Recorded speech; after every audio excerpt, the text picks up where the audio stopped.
एक घने और खूबसूरत जंगल में रानू चिड़िया रहती थी। आज रानू के घर में खुशियों का ठिकाना नहीं था, क्योंकि उसके 7 अंडों से 7 नन्हे और प्यारे बच्चे निकले थे। रानू अपनी इस खुशी को सबके साथ बांटना चाहती थी, इसलिए वो मिठाई का डिब्बा लेकर अपने पड़ोसन गोरी कौवी और कालू कौवे के घर पहुंची।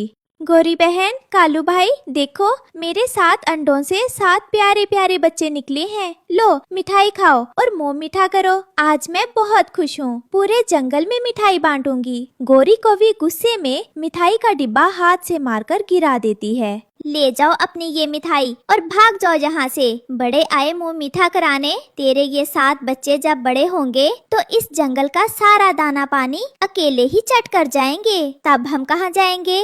हाँ, गौरी ठीक कह रही है। जब ये बड़े होंगे तो जंगल के हर पेड़ पर सिर्फ तेरे ही बच्चों के घोंसले होंगे। कोई कहेगा मैं कुक्कू हूँ, कोई गुड़िया, कोई तिंकू, कोई पिक्कू, कोई चीकू। हमारे बच्चों को तो सिर छुपाने के लिए एक पेड़ भी नसीब नहीं होगा। रानू चिड़िया की आंखें नम हो जाती हैं। गोरी बहन, मैं तो अपनी खुशी में आपको मिठाई देने आई थी। मुझे लगा था आप भी खुश होंगी, लेकिन आप तो मेरे बच्चों का सुनकर जल गईं। रानू चिड़िया रोते हुए अपनी मिठाई उठाती है और वहाँ से चली जाती है। उधर गोरी कौवी और कालू कौवे के दिल में जलन की आग भड़क उठती है। वे रानू को जंगल से निकालने की साजिश रचने के लिए सीधे तोते के पास जाते हैं, जो पेड़ पर बैठकर मिर्च खा रहा था। ओ बड़ी चोंच वाले मिट्ठू, हर वक्त सिर्फ मिर्च ही खाते रहोगे या कभी इधर उधर भी देखोगे? क्या हुआ गौरी, तुम इतनी गुस्से में क्यों हो और मुझ पर क्यों चिल्ला रही हो? मिट्ठू भाई, रानू चिड़िया के 7 बच्चे पैदा हुए हैं। जब वे बड़े होंगे तो ना तुम्हें खाने को लाल मिर्च मिलेगी और ना हमें दाना। वे सब कुछ खा जाएंगे और भूत बनकर पूरे जंगल में घूमेंगे। हमें तो पेड़ पर बैठने की जगह भी नहीं मिलेगी। कालू भाई, बात तो तुम्हारी ठीक है। 7 बच्चे अगर एक एक दाना भी खाएंगे तो रोज के 7 दाने खा जाएंगे। लेकिन अब हम उनका कर भी क्या सकते हैं? क्यों नहीं कर सकते? अगर तुम हमारा साथ दो तो हम उस चिड़िया को इस जंगल से ही बाहर निकाल देंगे। जाए अपने बच्चों को लेकर किसी और जंगल में घर बनाए। ठीक है, मैं तुम्हारे साथ हूँ। जाओ, कबूतर से भी बात कर लो और बाकी पक्षियों को भी मना लो। इससे पहले कि उसके बच्चे सारा भोजन खा जाएं, उसे निकाल बाहर करो। कौवा और कौवी इसके बाद कबूतर के पास जाते हैं और उसके कान भरते हैं। कबूतर भाई, अब तो तुम आसमान में आजादी से उड़ भी नहीं पाओगे। तुम जिधर भी जाओगे, रानू चिड़िया के बच्चे तुमसे हवा में टकरा जाएंगे। हाँ कालू भाई, मैंने भी सुना है कि उसके 7 बच्चे हुए हैं। अब तो जिधर देखो रानू के बच्चे ही नजर आएंगे। इसीलिए तो हम कह रहे हैं, हम ये सब अपने लिए नहीं, तुम सबके भले के लिए कर रहे हैं। चलो सब मिलकर उस चिड़िया को जंगल से निकाल देते हैं। ना रहेगी चिड़िया, ना रहेंगे उसके 7 बच्चे। लेकिन गौरी, वो अपने छोटे बच्चों को लेकर जाएगी कहाँ? भार में जाए, हमें क्या। जब हम उसे जंगल से निकाल देंगे तो दाने दाने के बिना एक एक करके उसके 7 बच्चे मर जाएंगे। हमारी जान छूटेगी। दूसरी तरफ इन सब साजिशों से बेखबर रानू चिड़िया अपने घोंसले में अपने 7 बच्चों को लाइन से बिठाकर दाना खिला रही थी। बच्चों की ची ची की आवाज से पूरा घर गूंज रहा था। मेरे प्यारे बच्चों, कल मैं तुम्हारे लिए जंगल से एक बहुत बड़ा मीठा फल लाऊंगी, जिसे तरबूज कहते हैं। वो बाहर से हरा और अंदर से लाल लाल होता है। मम्मा, मैं वो फल जरूर खाऊंगा जो बाहर से हरा और अंदर से लाल होता है। मम्मा, कल से हम सब भाई बहन भी आपके साथ जंगल जाया करेंगे। हमने अब थोड़ा थोड़ा उड़ना सीख लिया है। नहीं मेरे बच्चों, अभी कुछ दिन तुम सब घोंसले में ही रहो। मैं जब भी किसी को अपने 7 बच्चों के बारे में बताती हूँ तो सब हैरान रह जाते हैं। कहीं मेरे बच्चों को किसी की बुरी नजर ना लग जाए। अगले दिन कालू कौवे के कहने पर जंगल के सभी पक्षी एक बड़े पेड़ के नीचे इकट्ठा होते हैं। दोस्तों, क्या तुम सब इस साजिश में मेरे साथ हो? जो मेरे साथ है वो अपना पंख ऊपर उठाए। हम सब तुम्हारे साथ हैं। हम सब तुम्हारे साथ हैं। निकालो उस चिड़िया को जंगल से। तो फिर चलो मेरे पीछे। आज उस चिड़िया का इस जंगल में आखिरी दिन है। कालू कौवा और गौरी कवि सभी पक्षियों की भीड़ लेकर रानू चिड़िया के दरवाजे पर पहुंचते हैं और जोर जोर से दरवाजा खटखटाते हैं। रानू घबराकर दरवाजा खोलती है। अरे, आप सब एक साथ मेरे घर में तो आप सबको बिठाने की जगह भी नहीं है। मेरे 7 बच्चे अंदर सो रहे हैं। उठा अपने उन 7 बच्चों को और इसी वक्त इस जंगल से दफा हो जा। अगर खुद नहीं गई तो हम तुम्हारे बच्चों को घोंसले से उठाकर बाहर फेंक देंगे। कौवे भाई, गौरी बहन, मुझ पर ऐसा जुल्म मत करो। तोते भैया, कबूतर भैया, आप तो मेरे पुराने दोस्त हैं। कुछ तो समझाइए इन्हें।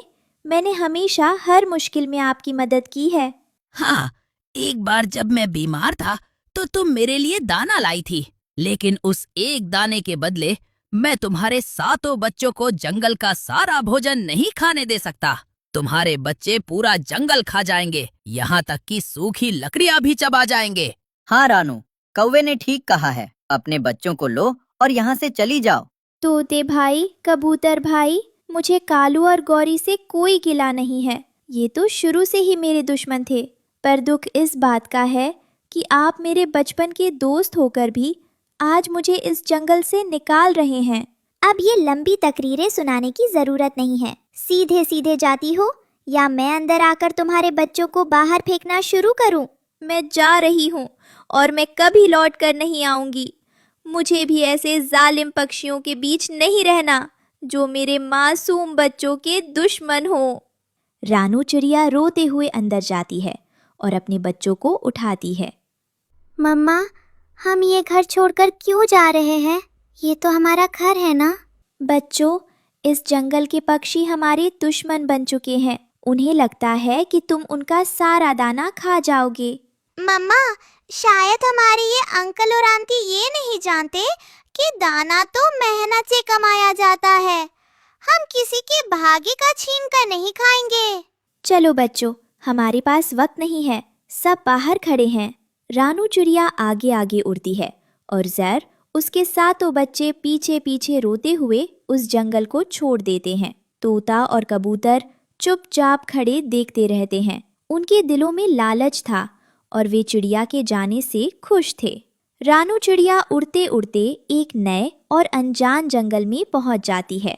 रात हो चुकी थी और उनके पास कोई घर नहीं था। वो अपने 7 बच्चों को लेकर एक पेड़ की डाल पर बैठ जाती है और रोते रोते रात काटती है। अगले दिन सुबह होते ही रानू चिड़िया उठती है। बच्चों, रोने से काम नहीं चलेगा। आज से हम अपना नया घर बनाना शुरू करेंगे। माँ की बात सुनकर 7 बच्चे काम में जुट जाते हैं। कोई लकड़ी लाता है, कोई सूखी घास, कोई तिनका तो कोई सूखा पत्ता। बच्चों की एकता की वजह से घंटों का काम मिनटों में हो जाता है और शाम होने से पहले एक आलीशान घोंसला तैयार हो जाता है। शाबाश मेरे बच्चों, कल से हम विद इस नए जंगल की खाली ज़मीन पर खेती बाड़ी करेंगे और अपना अनाज खुद उगाएंगे। इतना अनाज उगाएंगे जो कभी खत्म ना हो। रानू चिड़िया और उसके बच्चे वैसा ही करते हैं। वे रोज जमीन को समतल करते, कनहनत करते और अनाज के बीज बोते। वक्त गुजरता गया और बच्चों की मेहनत रंग लाने लगी। दूसरी तरफ पुराने जंगल में जहाँ कौवे और बाकी पक्षी रहते थे, वहाँ अनाज की भारी कमी हो गई। पेड़ों के फल खत्म हो गए और भयंकर अकाल पड़। एक दिन तोता और कबूतर को जमीन पर एक दाना मिलता है और वे आपस में लड़ने लगते हैं। ये दाना मेरा है, इसे मैंने पहले देखा था। पीछे हटो तोते, इस दाने को कल मैंने ढूंढा था, इसे मैं ही खाऊंगा। तभी वहाँ कालू कौआ और गौरी कवि उड़ते हुए आते हैं और दाना झपट लेते हैं। तुम दोनों में से ये दाना किसी का नहीं है। इसे कल मैं और कालू जी यहाँ छोड़कर गए थे। हटो यहाँ से। जहाँ पुराने जंगल के पक्षी एक एक दाने के लिए आपस में लड़ रहे थे, वहीं दूसरी तरफ रानू चिड़िया के खेतों में मक्के के भुट्टे, गेहूं के दाने और बाजरे की बालियां लहलहा रही थीं। चारों तरफ अनाज का ढेर लगा था। शाबाश मेरे बच्चों, तुम्हारी मेहनत रंग लाई। तुम सब हमेशा ऐसे ही मिलजुल कर रहना और प्यार से रहना।